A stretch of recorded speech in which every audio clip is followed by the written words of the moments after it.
Okay, I wanted to talk about Agatha Christie's other detective, Miss Marple. And Miss Marple was a British television series, murder mystery novels by Agatha Christie. And there were many women that starred in the role of Miss Marple through the years.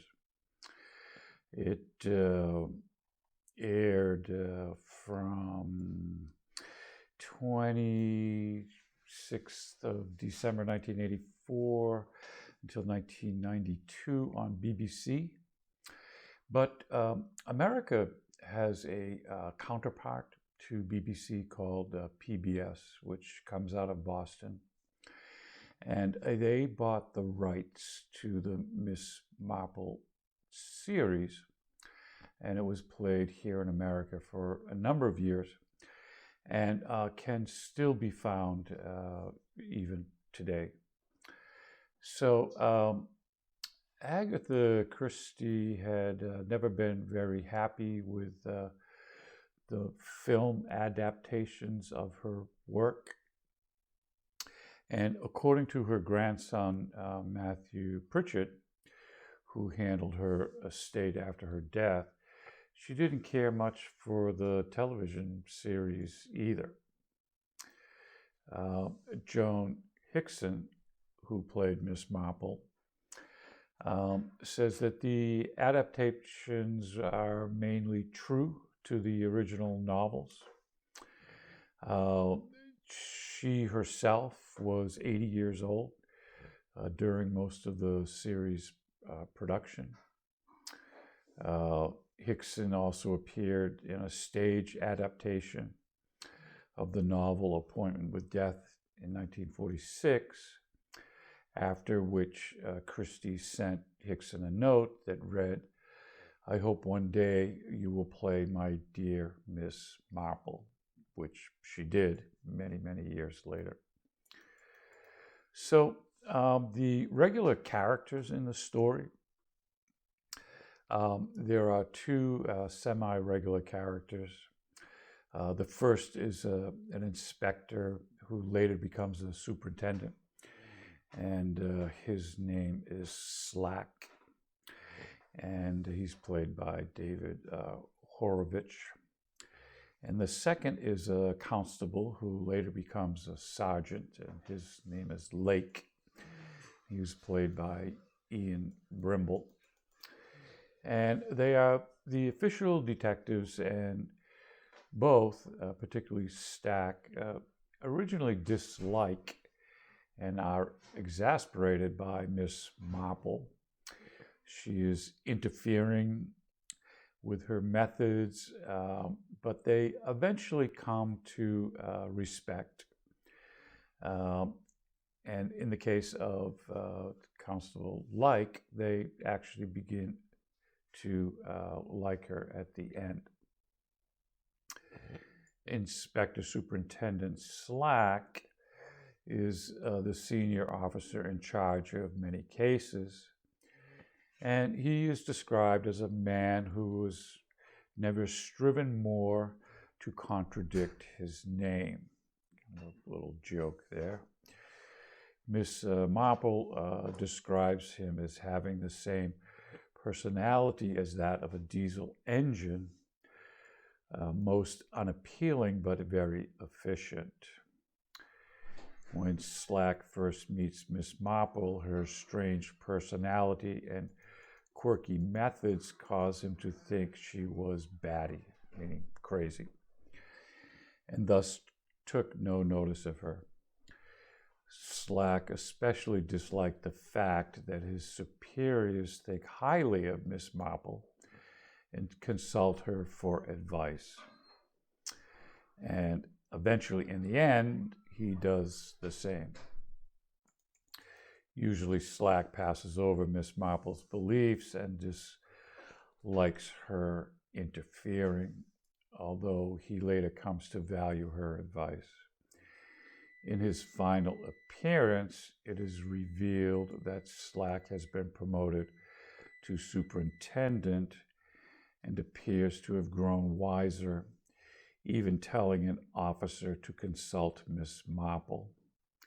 In They Do It With Mirrors, it is revealed that Slack has a secret passion for magic tricks and secretly practices magic.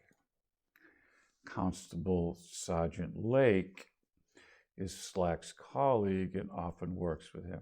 He is also very amused by Miss Marple, her quirky ways, her unusual methods, and her claims of solving the case based on trivial stories from her past. However, the difference was, while Miss Marple annoyed Slack, Lake found her quite funny. By the time They Do It With Mirrors, Lake is on friendly terms with Miss Marple and also reveals he has a young son called Adam. When Slack is promoted, Lake gets more roles in the art of criminal investigation, but stays a sergeant. Lake is featured in the novel They Do It With Mirrors. This is from Masterpiece 50, an article from PBS that I just talked about.